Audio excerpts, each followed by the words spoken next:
Oh, welcome, it's Francis here. Thank you for coming back to my channel. If this is your first time here, I bid thee welcome. There is a subscribe button below if you would like to help support my channel by subscribing. Also a bell to be notified as to when I upload more content. I'm coming to you from Ghana country, and as such, I acknowledge the Ghana people of the Adelaide Plains as being the traditional custodians of the lands upon which I reside. So I have a course coming up this Saturday through the College of Psychic Studies based in London. It's online, it'll be recorded, and it's going to be on the Akashic Records. But I thought instead of just doing a blatant infomercial, I'm going to share a little bit of this presentation with you because the Akashic Records is something of interest. We find it in various teachings and traditions. And where they actually are and how they came into our Western mindset is quite interesting. So what I'll do, I'll sort of introduce the whole concept of the Akashic Records, their history. For those who are interested, you can join me in what I call a preparation to move into the records. Again, there are various techniques depending on tradition and teachings. And I'll share a little bit more in relation to the course or the workshop at the end for those who are a little bit more interested. So why don't we start and look at the Akashic Records? As I said, it depends on traditional teachings you come across, but by and large, the Akashic Records are some kind of hidden library that contain the records of not only every single soul's journey, but also thought, emotion, intention, and even possibility. They are described as, in some circles, sort of a mystic realm or mystical realm, where it is said that they hold the key to understanding our past lives, our future potentials, and even the deeper truths of all existence. And they can be very beneficial to explore in this current reality where I'm trying to get the words out, due to the fact that often if there are experiences, especially on a soul level, lessons that we need to learn or move through or release or surrender, these may be playing out in this existence, yet they originated in a past life, regardless of whether you believe in past lives or not. So you can do so past life regressions to ascertain the root cause or the originating factor of instances that are happening in this lifetime. However, Akashic record accessing is different, and I think I feel it takes us to a deeper level because we are coming into or going back to the original plan or blueprint, contract, if you want to use these terms, that our soul undertook before this incarnation.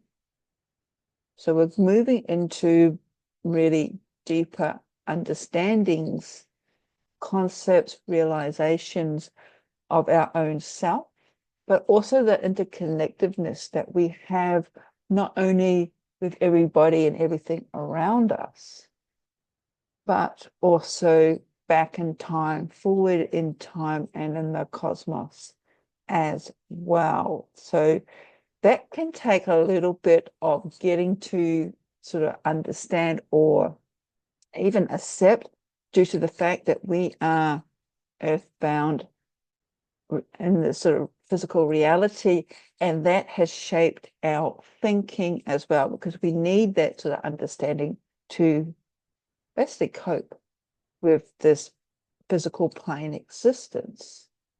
However, many of us, especially when we get spiritual experiences, get glimpses that this reality that we are familiar with is not the only one. And as I talk about in the workshop coming up, even more recently in areas of science, and we're talking about quantum science, quantum entanglement, and a whole lot of new science coming in, are discovering what many spiritual teachings have been telling us for not only decades, but centuries and also millennia. And again, it can take a little bit of thinking, of expanding our own conscious awareness, our own understanding, looking at the possibilities that what we're seeing, how we interact in this physical reality, may not be it. Very interesting thought to consider. And when we undertake courses or experiences such as accessing the Akashic Records, even past life regressions, that sort of pushes the limitations, the boundaries of this solid reality that we think we live in. But to take a word out of the Buddhist and Hindu teachings, this, of course, is Maya, illusion. So the Akashic Records is like some sort of energetic field or vibrational database. It is considered to be like vast cosmic memory that, as I said, holds every action, thought, emotion, intention that every single soul undertakes throughout its own incarnation on incarnation. And as such, it's not static. It's not some sort of soulless filing cabinet. It is ever expanding, ever changing, just as our consciousness, our thought patterns, our beliefs all change. And this in itself reflects the sort of interconnectedness of all beings and life forms and everything else in our conscious reality. The Akashic Records themselves have a number of titles. One of them is the Book of Life. And again, it is a concept that is rooted in many spiritual beliefs. Here in the West, we have two main characters, should I say, who have brought this teachings largely from the East to the Western mindset. The lady on the left, Helena Blavatsky, is the founder or co-founder of the spiritual movement known as the Theosophical Society that sort of emerged out of the late 19th century. And the Theosophical Society is still going today. And it's quite interesting because from the Theosophical Society, various magical and other spiritual orders branched out. And it is through the Theosophical Society that a lot of my teachings and a lot of my study has actually evolved from. The gentleman on the right is the American psychic Edgar Cayce, also known as the Sleeping Prophet. And he was around, I think, 1877 to 1945. And again, in some circles, he contributed more to the Western mindset and Western consciousness with respect to the Akashic Records. And there are a number of quotes that seem to sort of tie into his whole perception of the records or the underlying influence or meaning behind them. And this is one of them. Each soul in entering the material experience does so for those purposes of advancements towards that awareness of being fully conscious in the oneness with the creative forces. So he's not saying what or who this creative force is. It could be multiple sources for this creative force, but it's this realization that regardless of what spiritual religious tradition that you are maybe following today, there is a bigger plan, and that is to attain this oneness. So when it comes to the word Akashic, as in Akashic Records, where did it stem from? So it is an ancient Sanskrit word meaning ether or sky or even atmosphere. And this in itself can have a whole range of meanings because the yogic system believed that there were many levels of which we could call consciousness. It also refers to an element, ether. And that element goes beyond the four main elements of our physical reality, which are earth, air, fire, and water. Akasha itself is perceived as a formless substance that actually permeates everything. And it is this sort of spiritual fabric from which all material reality arises. And as such, it is contained or contains within it basically the vibrational imprint of every being. And as I said, this is an ancient concept of the Akashic Records or Akasha, and it can be found in many teachings all around the world, starting off with ancient Hindu philosophy with the Upanishads, which were basically written thousands of years ago, but they mention this subtle web that connects all living things through vibration in the Akasha. And this can be similar to what was found in ancient Egypt with the concept of the divine records having existed in the halls of Mayat. Now, Mayat is, well, we call them goddesses and gods, but they're not really. The ancient Egyptians called them Netters or Neteru, because they were more than just sort of divine beings. They were like forces of nature. And Mayat is often depicted as in female form with the ostrich feather. And it is this ostrich feather that is placed on her scales, that when someone dies, their heart that contains a record of all of a person's deeds is weighed on the other side of the scale. And it is said for a person to go forth and have a good afterlife and even be reborn again, that their heart must weigh less than Mayat's feather.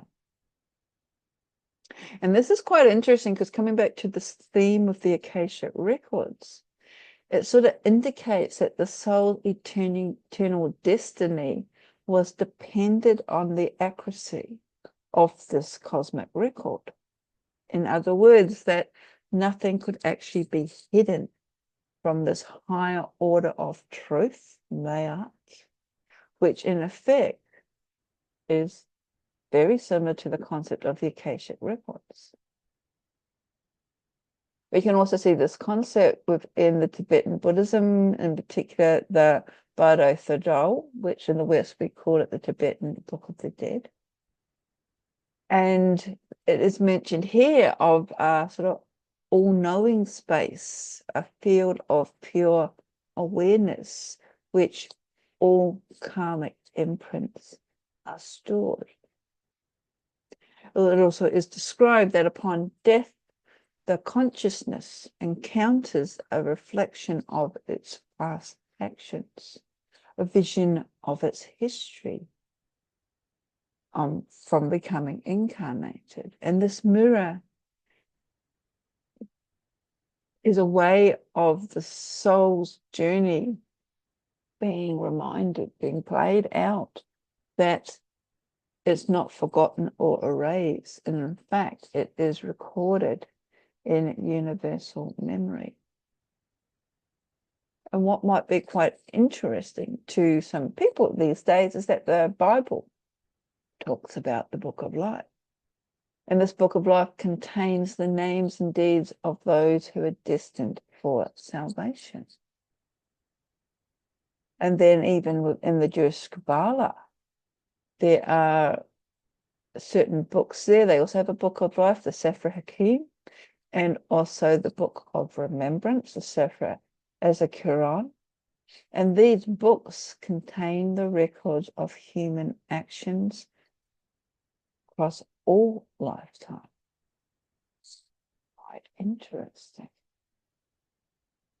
So the Akashic Records have been described as being expressions of divine intelligence through which we are all deeply connected. And this means that when we connect with the Akashic Records, we are tapping into a higher frequency of vibration, of reality, that has the potential of expanding our own consciousness. After all, we are all energy, and I've mentioned this quite a bit on this channel. And when our own consciousness expands, then we are able to gain a deeper understanding of not only the world around us, but also our interconnectedness as a whole, thus providing insight into seemingly unanswerable questions, such as, what is my purpose in life? Which I think many of us are questioning these days. Why are we born, or why did we incarnate at this particular time, especially when the world seems to be going to hell in a handbasket? And there is a very good reason as to why. There are also many ways of accessing the records. However, each involves raising our own vibrational frequency. And a prelude to this is, even if it sounds rather ironic, is going through a grounding meditation on this earth plane. It's ironic because if we're wanting to ascend, why do we need to ground? Yet, when we sort of unpack things, we're looking at the paradoxes. We're sort of expanding our concept of reality in sort of grounding ourselves into this plane. This sort of prepares us rather like an anchor to a ship. So it stops the ship from drifting. And also, if you are new to this whole concept of raising your vibration, the following exercise, if you're interested in joining me, can help shift your consciousness into that round, that sensation that is more acceptable, can open you up. And that's what you need. You need to have the sort of inner belief, inner trust, in order to properly access the Akashic Records. So if this is something you would like to do, get yourself into a comfortable position. I'm just going to remove myself from the screen. You don't need to see me. Close your eyes and just take a couple of deep breaths, breathing into your diaphragm. Breathing in through your nose and out through your mouth. And as you inhale, you might want to visualize or imagine that you are breathing in white light. And as you exhale, imagine or visualize that you are exhaling a murky colored light that expresses or represents stress, tension, anxiety, releasing all of this from your body. Inhaling through your nose and exhaling through your mouth. And this is all we're going to do for a couple more breaths. Just inhale and exhale.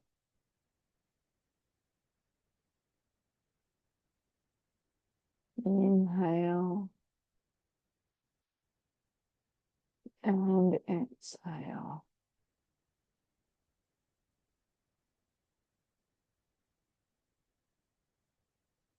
And now I want you to bring your awareness to the base of your spine, This is Muladhara, your base chakra. That connects you to this physical earth plane. Inhale. And this time, as you exhale, make a sound that connects you with the earth.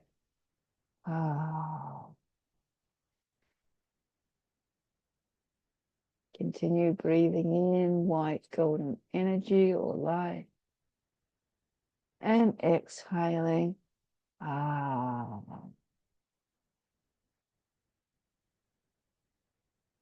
And as you continue to inhale and exhale, visualize or imagine that from the base of your spine, a root or a shaft of light is extending from your base chakra through the floor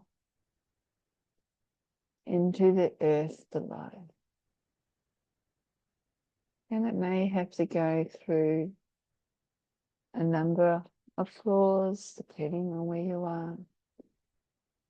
But with each inhalation and exhalation, it extends into the earth, regardless of where you may physically be. Each breath you take, the inhalation, the exhalation, extend this root, the shaft of light deeper and deeper into Mother Earth until it reaches their core.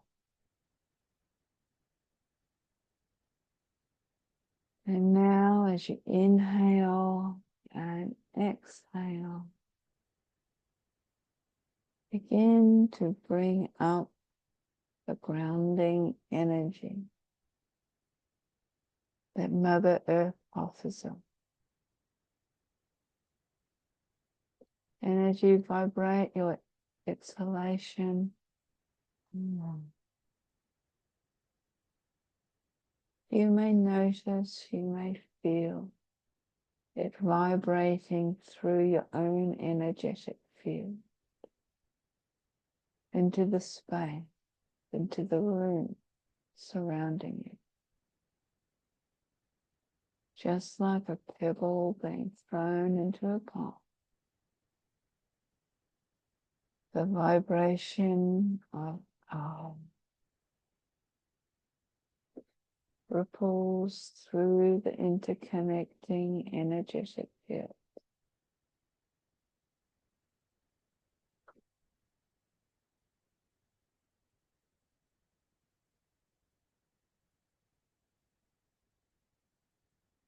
Feeling this energy rising up,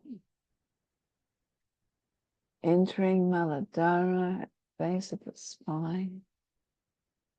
And as it does, you feel grounded and connected with the earth. Yet, as the energy begins to move up through your other energy centers, your other chakras, you also feel a sensation of elevation. Paradox as you're connected to the earth, yet feeling heightened, uplifted, expanded.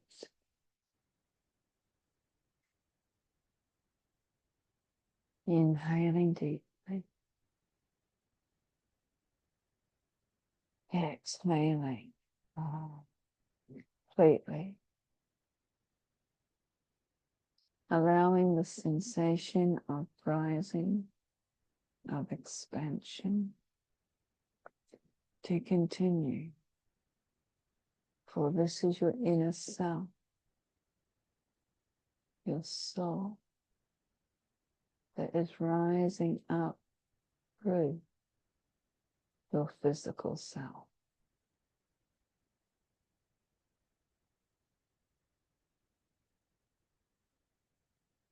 as it rises up through your body, through the top of your head, through your crown, through your Sarasvara chakra. It extends up like a shaft of light into the cosmos above you.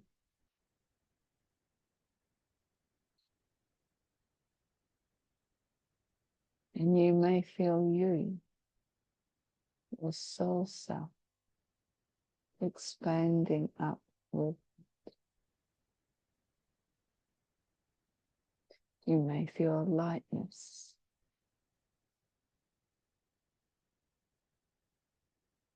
Or that you're in a place that just seems to ripple and nothing. A place that's calming, that's peaceful. Yet, as you continue to inhale and exhale, always connected with the earth.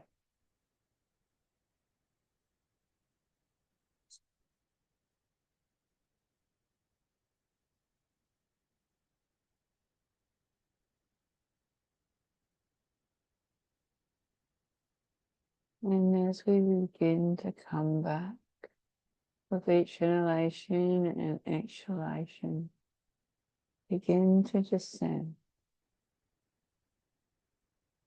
Column of light begins to retract back into your crown at the top of your head. And the root or the column of light stemming from your base chakra, beginning to retract back into your physical self.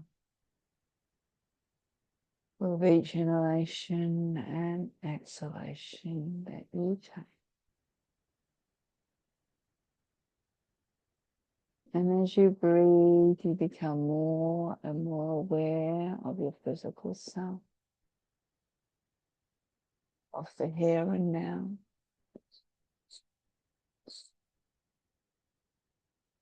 And as you return to this time and place, begin to wriggle your fingers, your toes. And when you're ready, you can open your eyes. Stretch, yawn. And this is just a preparation for a journey to the Akashic Records. It's an exercise that does heighten your own vibration, and you may have experienced that. Because as I said, we do need to raise our vibration in order to access the records. It's also believed that the knowledge contained within the Akashic Records sort of flows like a river. It enables everyone to access it or access what is contained within it, provided, however, that they are attuned to its frequency. That's why meditation or undertaking some sort of spiritual practice or exercise can actually help you access them. And that's what this little exercise that I shared with you is all about. So as I said, I am holding a workshop on the 7th of June. So that's this coming Saturday. Journey to the Akashic Records and beyond. It will be live streamed and starting at 10:30 a.m. So that's London time. Here in Australia, I think it's about 9:30 p.m. I'll have to double check. It will be recorded. All my workshops are recorded. So if you are, especially in America where the time doesn't suit you, too late, it's early in the morning, or in New Zealand, you do get a copy of the recording or get access to the recordings, and you can watch these, I think up to 3 months. They could be longer as well. I am also offering some other courses in July. They'll be strengthening your intuitive gifts, another 3-hour workshop. In August, there'll be a workshop on meeting the Egyptian gods, the Nithru, as I talked about. And in October, there will be a smorgasbord of spiritual connection. So all you need to do, and I'm just going to change my screen here, is just to go to the College of Psychic Studies. And here is my page for the journey to the Akashic Records and beyond. And all you need to do is just come down here to book, or if you would like to learn a little bit more about the workshop, some people's past participants on some of my other workshops, what they've had to say. And then right down the bottom, you can read more about me, my background, if you're not familiar with me, and also find out what else I am offering. So I do hope you have found that of interest. I do find working in these higher realms, can I say interesting? It sort of helps understand why we are here, especially when the world around us seems to be very chaotic and crazy at the moment. And they also, the sort of knowledge or belief, not for everybody, that there is sort of a higher purpose guiding us as to why we are here, and it can give us insight as to our contribution, what we can do, how we can help others. And it's not about making huge changes. It's about, if we can inspire at least one person, or even make them stop and think, at least this is my motto, then I feel I've done my job. So I hope to see you on the 7th of June for journeying to the Akashic Records and beyond. If not, I hope to see you again on my channel. Blessings.